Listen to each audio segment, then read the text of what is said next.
Hello, and welcome to Suspense. Interactive, the show where I, the Man in Black Jr., invite you to join me for some light gaming and an episode of Suspense. the flagship program of the golden age of radio. In its day, the show was like a combination of SNL and Law & Order, with stars like Cary Grant, Lucille Ball, and more dropping in for a radio mystery on their latest movie promotion tour. Film noir is the great film canon French film academics coined from this era, and these are the scraps, the primordial ooze from which stories like The Maltese Falcon and The Third Man were cherry-picked. So if you like the golden age of Hollywood and parlor mysteries, but want them with bigger accents, flimsier twists, and the cheesiest orchestra swells known to man, join me for a tale well calculated to keep you in Suspense.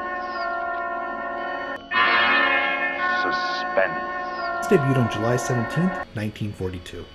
World War II started 6 months ago. The Wizard of Oz is about to turn 3. The first ever TV commercial broadcast 2 weeks ago. It's the beginning of the end of the golden age of radio, but don't tell CBS. The pilot of Suspense was famously directed by Alfred Hitchcock, but we're starting with the broadcast premiere. Charlie Ruggles, who has 3 stars on the Hollywood Walk of Fame for TV, movies, and radio, stars in The Burning Court by the hard-boiled master, John Dixon Carr. He wrote a lot of these. If you're watching along, I'm currently playing Mini Metro. I'm a total sucker for the mashups of podcast and video game footage, so that's the interactive in Suspense. Interactive. But from here on out, I want to keep the fun facts and video game mentions to a minimum and just enjoy this episode of Suspense.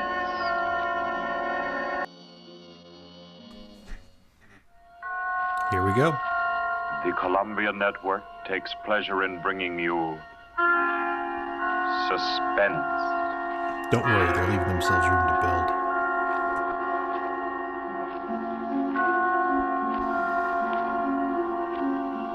Suspense. Stories from the world's great literature of pure excitement. A new series frankly dedicated to your horrification and entertainment. Week by week, from the pick of new material, from the pages of best-selling novels, from the theater of Broadway and London, and the sound stages of Hollywood, will parade the most remarkable figures ever known. CBS gives you Suspense. That's the stuff.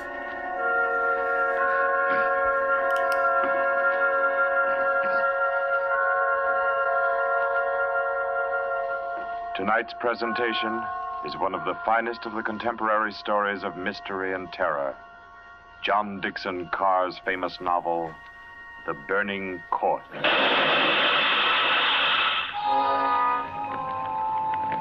Something so Star Wars about starting a scene on a sad horn note.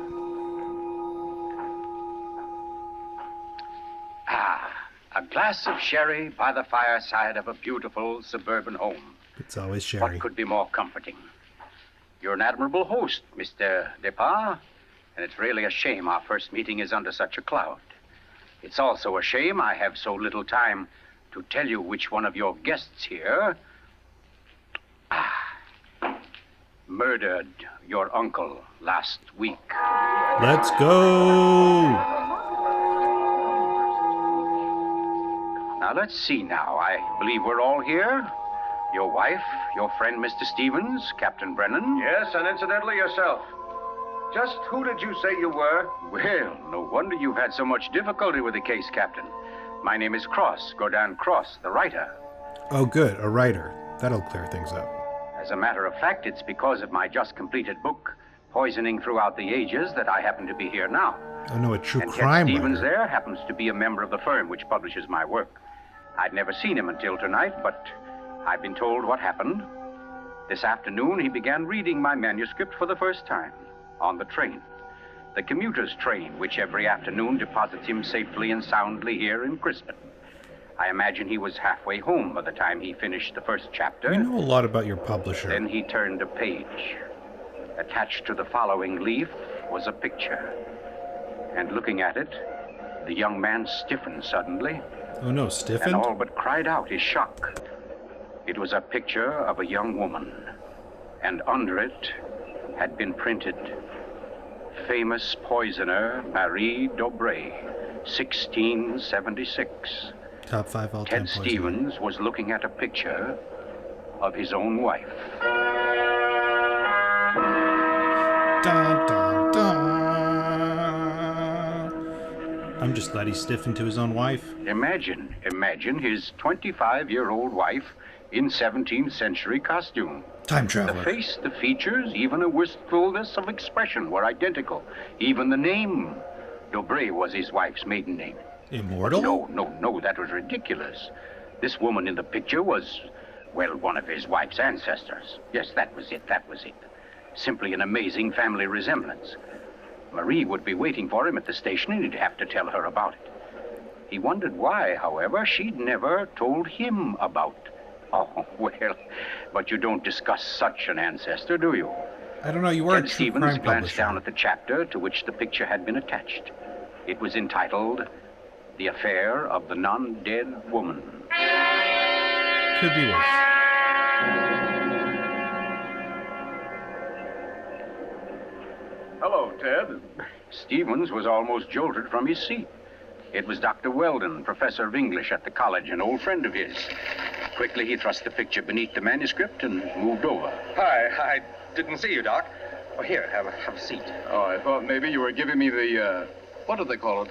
The brush off? Oh, no, The cold shoulder, the how do you don't? As a matter of fact, Doc, you're the one man I do want to see. Yeah?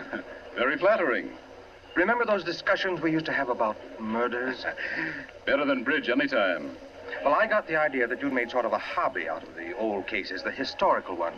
Well, Heard I've you're a studied real quite a number of them, murderino. yes. Ever hear of a woman named Marie Dobré? Marie Debray? Marie Debray. Oh, yes. That was her maiden name, of course. One of the course. finest specialists in arsenic poisoning you could ever hope to find. Oh, we're almost at our station, Ted. Let's get to the door. Yes, a real charmer Marie was. Must have disposed of 100 husbands, lovers, suitors, and just plain friends before she was caught. And that was in the Dead Ball what era. Those were happened to her, goat Doc? numbers. She was beheaded and burned. Crispin!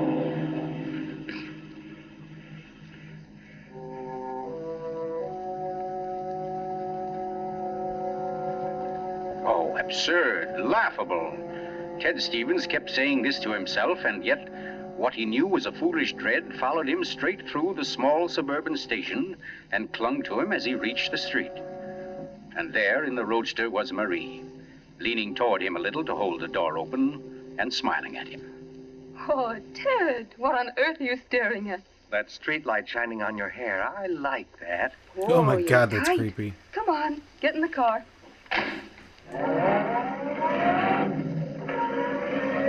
Then, like a wisp of smoke, it was gone. The whole ridiculous fear, the delusion. The horns say otherwise, I'm afraid.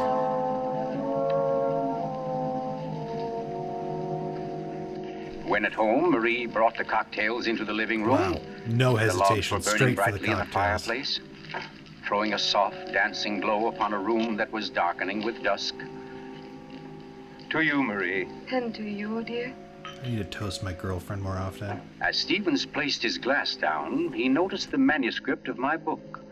It was there on the table, right where he'd placed it when he first came in.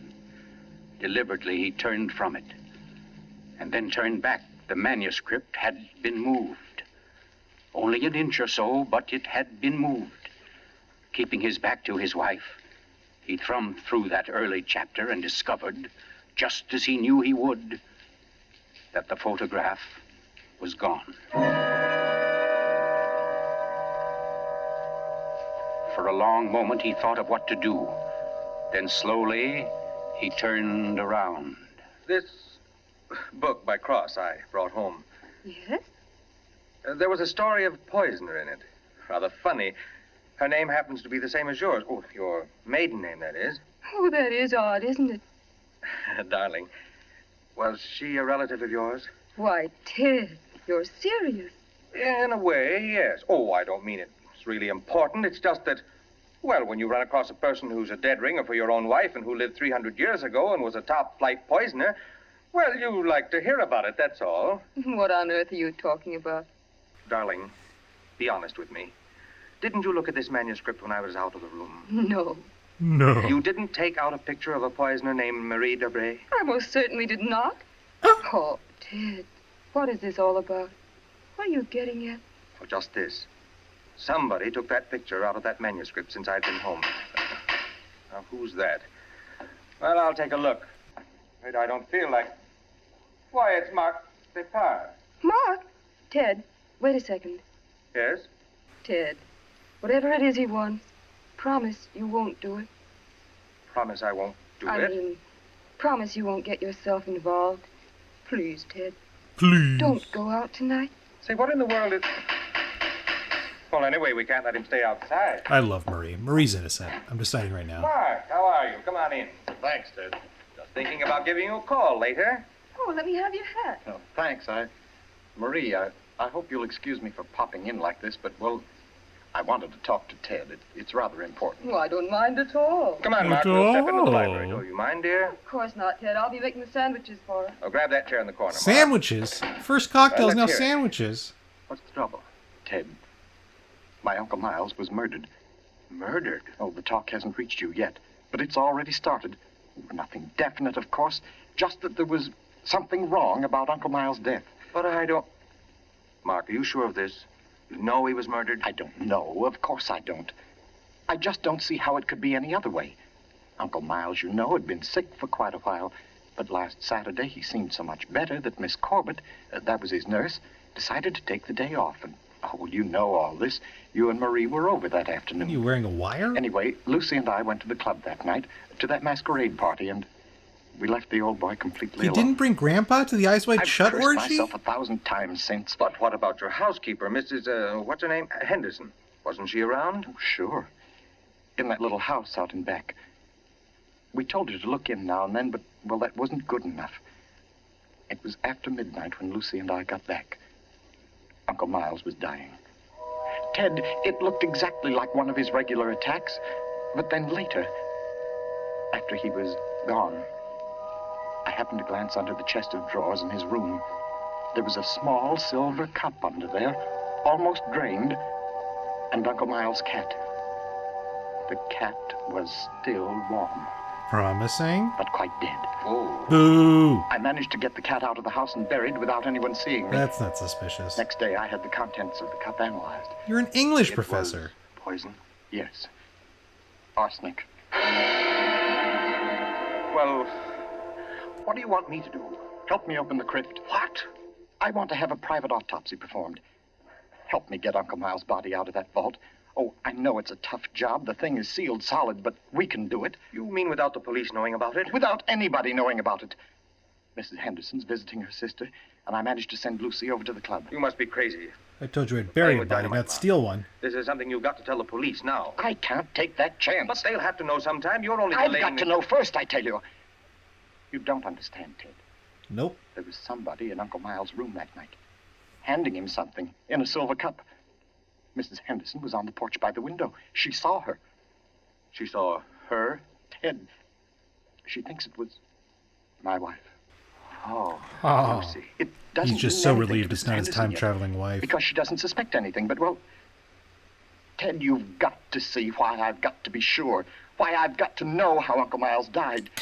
Because it wasn't Lucy, Ted. I know it wasn't. Of course not, Mark. She had an alibi. Well, she was with you at the club, wasn't she? Yes. Except for half an hour. Ugh, it's so easy to lose track of your You wife help at me, the won't you, orgy. Ted? When do we start? As soon as you can make it. Okay. You're Come on saying now, I'll yes? get your hat. You trot on ahead, and I'll come over as soon as I can see Marie. You're not going to tell her about this. Of course not. I'll think of something. Don't you worry about it. No, thanks, Ted. Thanks a lot. Marie. I'm coming. Darling, Mark asked me to... I know, Ted. Here, you better take these sandwiches with you. You'll be Yes. hungry. But you knew I was going out? Yes, I knew. You listened to us? I couldn't help it, Ted. I had an idea what Mark's visit was about. The talk about his uncle's death. There's a lot of gossip about it in the village. That's why I tried to tell you. Why I didn't want you to get mixed up in it. But it's too late now, isn't it? I mean, you're going. I can tell by the way you look.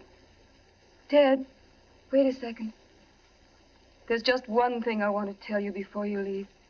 And that is that no matter what happens, no matter what you find or think or believe, I love you. You'll remember that, won't you? I'll remember you said so, Marie. Burn. I believe Marie. By the light Marie's of a dim innocent. kerosene lantern, Mark and Chet Stevens pounded their way through the thick shelf of rock that covered the Depar's When ancestral men were tomb. men. Pried open the great slab of stone which lay across the subterranean door, and then at last descended to the dank, ink-black chamber. They found the coffin. They dragged it from its crypt and placed it on the cold stone floor. They unclamped the lid and opened it. Mark! It's empty. What? That's impossible. It can't be, but it is, Mark. You know what this means? Vampire. That body wasn't in this coffin when it was placed here. I'll swear it was, Ted. From the time that coffin was closed on Uncle Miles, somebody, the undertaker or Lucy or me, somebody was with it until it was buried. And the crypt was sealed right after. Then somebody beat us to it. Somebody's broken in here ahead of us. Broken in. You guys Listen, did Ted, make it look easy. Lucy and I have hardly left the house since the funeral. Do you think anybody could break in here, smash through that stone and cement without our seeing them or without our hearing them? Well, what? Well, you might as well come on out then. Who was that? There's just somebody hiding in the corner. Up here. My name's Captain Brennan. I'm from the office of the Commissioner of Police. From the... Like to talk to you if you don't mind, Mr. Depar. Here, follow my flashlight up. But I don't understand. How did you know about this? By listening, mainly. Incredible. Mind if we go up to your house, Mr. Depar? Why, no. Not at all. Oh, thank you. Oh, Freddie. Look here, Captain, Freddie, this is Mr. Depar, Lieutenant Gray. Glad to know you, Mr. Depar. And Mr. Ted Stevens, isn't it? Well, how did you know my name? Very simple. I got the names of everybody who was here at the Depars the day the old man died.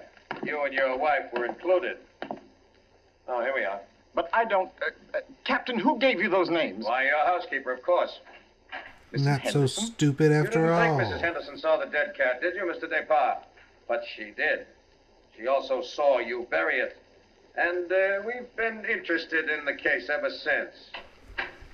Well, nice place you have here, Mr. Depar. Wow. Let's see. According to Mrs. Henderson, your wife was wearing some kind of a masquerade costume that night. What kind of a thing was it? Well, it was... Oh, there, you can see it. It was copied from the dress in that old painting over there. Oh, yes. Funny, where's the woman's face? It's always been that way, long as I can remember. Somebody must have thrown acid on it or something.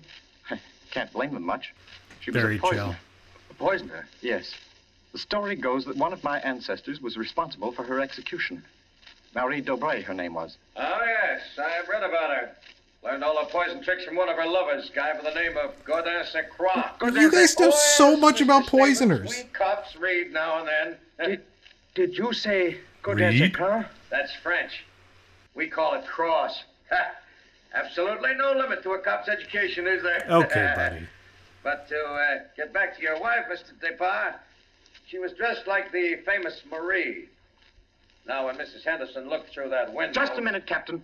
Mrs. Henderson can't prove she saw a thing, and you know it. What do you mean? I mean you haven't any right to insinuate that my wife was in that room. Well, who's insinuating? I'm trying to say that Mrs. Henderson, after thinking it over, realized that she was tricked by the costume. The woman she saw in the funny clothes, handing the cup of poison to your uncle, wasn't your wife at all. What? Because your wife is an unusually tall young woman. And the one Mrs. Henderson saw was fully half a head shorter. More on the order, let's say, of Mr. Stevens' wife. My wife? Captain, this is absolutely ridiculous. Well, I don't know. I don't know. Why, what's the matter, Mr. Stevens? You're trembling like a leaf. Tell me now, just for fun, where was Mrs. Stevens that night? She was home with me. The whole evening? Certainly. She retired early? Yes, we both did. You, I suppose, were sound asleep by midnight. Yes, I was. Then how do you know where your wife was? Well, Look here, Stevens. She had to have a costume that would match Mrs. Despas.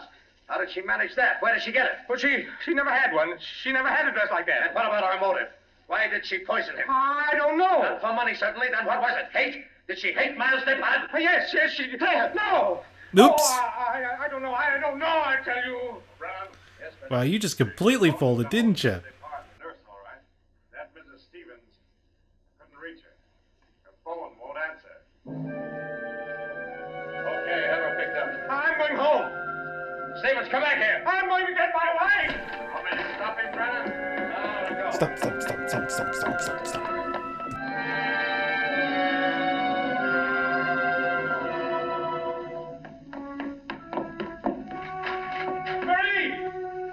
Marie, where are you? It's Ted. Marie, what have you done? Maria.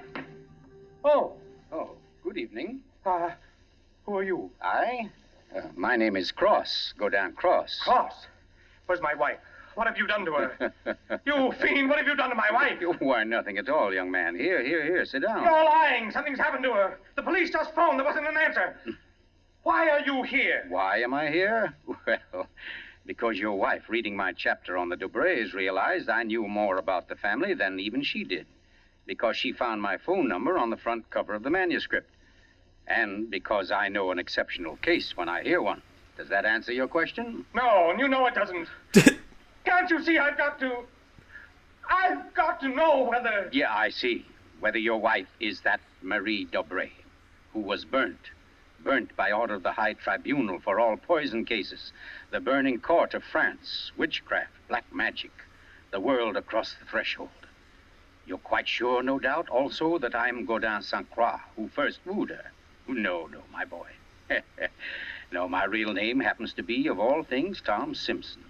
Most unsuitable for a distinguished writing career. And Marie Dobray is no more your wife's real name than mine is Godin Cross. What?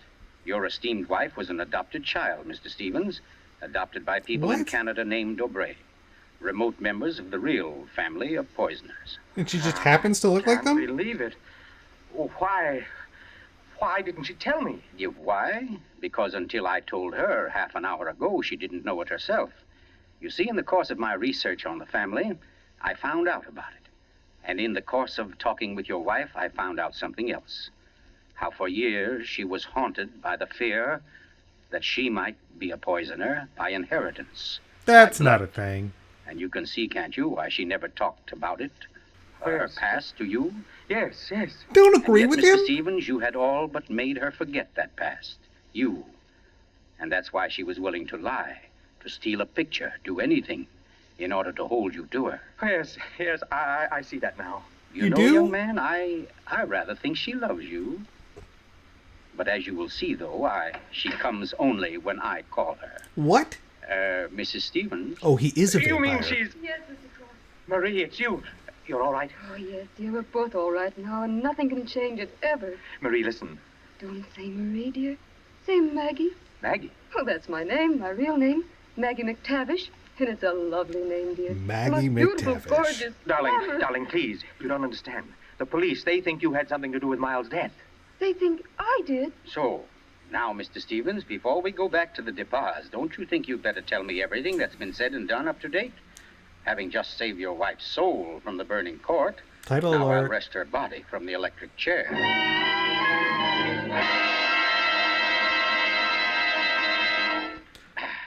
Yes, Mr. Depart, truly excellent sherry. Sherry's back. Don't you think so, Miss Corbett? Yes.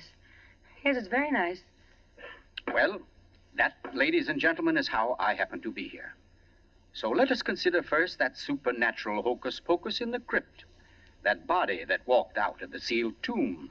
That body that never was in the tomb. Never was in the tomb. No, Mr. Depart. The murderer knew that very soon Mrs. Henderson's story would bring about an investigation. He had to get rid of the well-known corpus delicti. Yes, but Latin for delicious who could have corpse. kept the body out of the tomb? Who, Mr. Depart? Why, you, sir. What? I don't understand. Well, it's very Me? simple. You had the opportunity. I believe you said yourself you were alone with the body before the burial. And you had the strength. I dare say you carried it down to the furnace, where it's now probably nothing but ashes. Ridiculous. Why would he spend an hour smashing into a crypt for a body he knew wasn't there? Why, Captain? To impress Mr. Stevens, his witness. And also apparently you. Oh, that's perfectly fantastic. Fantastic. Oh, no, Lucy. Just comic. And I suppose, Mr. Cross, that I also put on a woman's masquerade costume, went into my uncle's room, and handed him a nice cup of arsenic. No. That had to be done by a woman. Your accomplice, as matter of fact. Oh, now, come. You mustn't all look at Mrs. DeParr, because Mark DeParr's one noble act was his frantic effort to prevent his wife from being charged with the crime. A crime which he and Nurse Myra Corbett committed. Myra Corbett? Why, you... Yes, sir. Yes, Mr. Stevens, this quiet little lady beside me. Why would I do such a thing? Money, Miss She Corbett. rolls. A cutout of Mark DeParr's inheritance. Payments for services rendered. That's an absolute lie, Cross. You see, ladies and gentlemen, Captain Brennan never bothered to check Miss Corbett's whereabouts on the night of the murder. Why even think of the nurse? She was the custodian of the old man's health. Oh, you're crazy. And yet who but a nurse could so naturally offer the old man a cup? A cup he was sure contained medicine. You're making it up. The whole thing, you're just And making it who up. but Miss Corbett, living right here in this house, would know what kind of masquerade dress she must copy, would know when Mrs. Henderson would pass the window that night, pass and see her, and accept her, she hoped, for Lucy DeParr. No. DeParr. Oh, that's not true. Oh, I didn't yes, do Miss it. Corbett. Yes, I Miss didn't Corbett, do that it. dress I tell was the you, touch I that didn't wrecked do you. it. That was your own idea, wasn't it? Not Mark's. You weren't content with a mere murderer's share of the profits. You wanted a wife's share, half of the whole wife's estate. share, You goddammit. wanted Lucy DeParr convicted and out of the way for good. Well, I give you a toast, Miss Corbett, with Mr. DeParr's excellent sherry. It always comes back to To the a sherry. particularly ruthless poisoner. And yet, you know, on the whole, I'm rather partial to female poisoners. You've made that abundantly clear. Why, only tonight I... Oh, good, a double murder. Here,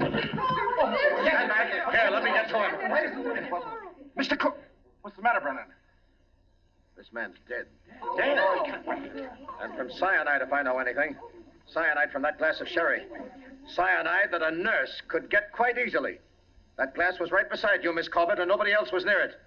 Too bad he didn't drink it as soon as you hoped. But he enjoyed A it. second ago, we had nobody to use against you. But we have now, Miss Corbett. We have now.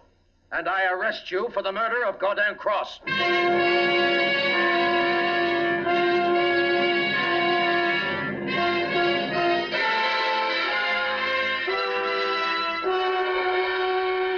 Best swell of the episode. Now close to 5 months ago that the Ooh, prominent radio author was broadcast and a murdered, radio broadcast. And tonight, Myra Corbett pays with her life for that crime. The former nurse, at first protesting her innocence, in recent Yes, weeks has grown... I'm in here, dear. Oh. I thought you might... Oh, what did you cut it off for? Huh? What do you mean? The radio? Oh, yeah, well, I thought you wanted to talk. Poor Ted. Don't you think I know you better than that? What was on the radio? Well, there wasn't any... Okay. It was about Myra Corbett. She goes to the chair tonight. Oh, I didn't think you wanted to be reminded. I don't really. But making such an effort to hide it only keeps it alive, doesn't it? All right, darling. Know what I came in to ask? If you wanted a cocktail before dinner? The largest one you've... Of course Fine, you I'll did. get out the ice cube. I know. If I'll fix up the fire. Okay, Maria, a deal. Where are some papers to start it? Right there by the bookcase. And the name's not Marie. It's Maggie. Because, darling, Marie's dead and gone forever. Triple murder.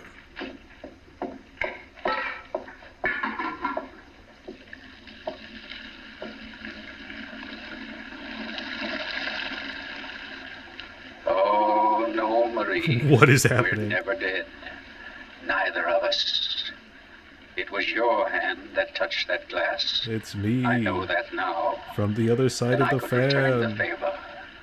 But instead, I shall ask that you dispatch your husband. This one, like all the others. The others? Now, just a little bit of poison in the drink, Marie. Theremin alert. Any kind of a drink. Nope, false theremin kind, alert. That was Ted? singing. What kind of a cocktail shall we have? Sherry. Oh. Any kind, darling. Any kind at all.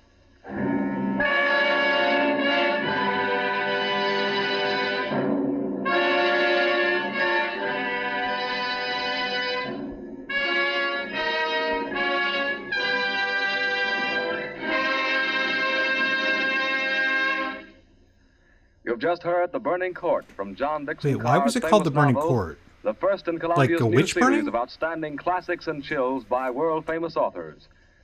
Tonight's play, ladies and gentlemen, has one rather special significance we think you'd like to know about. As you perhaps have heard, every fine comedian is said to cherish a secret desire to do an abrupt about-face. He pines for the part of a blackguard. Rub it in, why Well, don't tonight you? you witness the fulfillment of one such desire. The role of that literary and quite infamous diehard, Gordon Cross, was portrayed by none other than Hollywood's expert provoker of laughs, Charlie Ruggles, here in New York for the world premiere of his latest screen success, Friendly Enemies. The role of Marie, well, that was enacted by a young lady who long ago won national acclaim as one of Broadway's most accomplished dramatic actresses, Miss Julie Hayden. She was great. Thank you, Charlie Ruggles and Miss Julie Hayden, for your splendid performances. The play tonight, as all plays in this series, was produced and directed by Charles Vander, written by Harold Medford and scored by Bernard Herrmann.